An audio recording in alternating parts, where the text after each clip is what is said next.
Hi, my name is Debra R. Richardson of Debra R. Richardson LLC, and I work with you to help you clean up your vendor data, clean up your vendor processes so that you pay the right vendor. Now, this week's Vendor Master File tip of the week is three key differences between the IRS forms W-9 and their W-8 series. All right, so three key differences. So looking at both sides, the IRS Form W-9 on the left and the IRS Forms W-8 series on the right, the first key difference is a U.S. vendor versus a non-U.S. vendor. So the IRS form is for U.S. vendors. These are individuals that are citizens of the U.S. or resident aliens. They are also entities that are organized under U.S. law.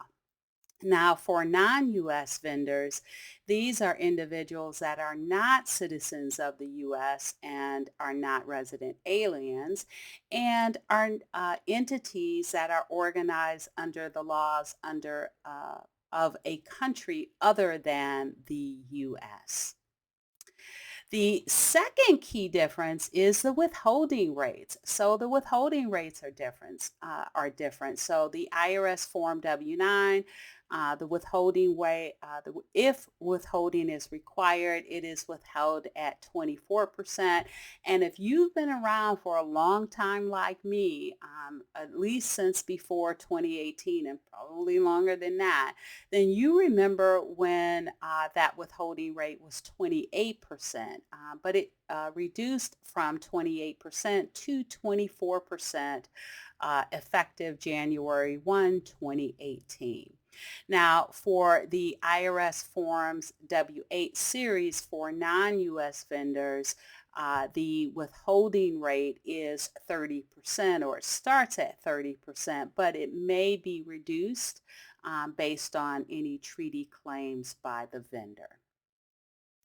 Now, the last key difference is the expiration of the forms. I actually still get this question all the time, especially about the IRS Form W-9.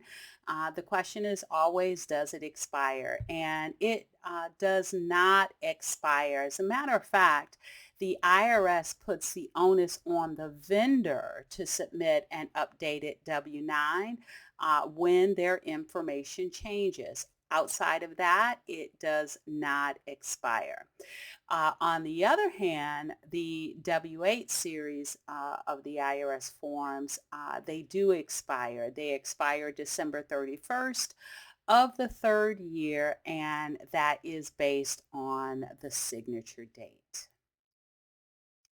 Now, we just talked about high level three key differences between the W-9 and the W-8 forms, but I did want to offer you the opportunity to enroll in two essential training courses that I hold every month.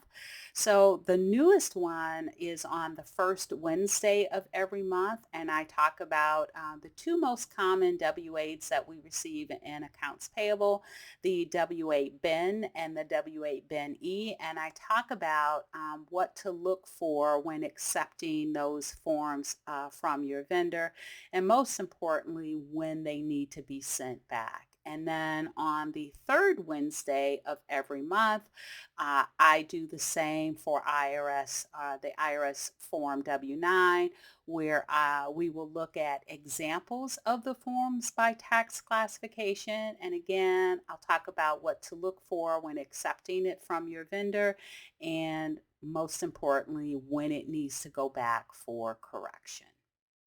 The link is on the screen, but I also put the link in the description area. So if you are interested in enrolling, you can check that out. All right, so if you would like more information on how to improve your vendor process, please go to my website at debrarrichardson.com for free tools and resources to avoid fraud, regulatory fines, and just overall bad vendor data. So good luck and be sure to subscribe and hit that notification bell to be notified next Tuesday for the next Vendor Master File tip of the week.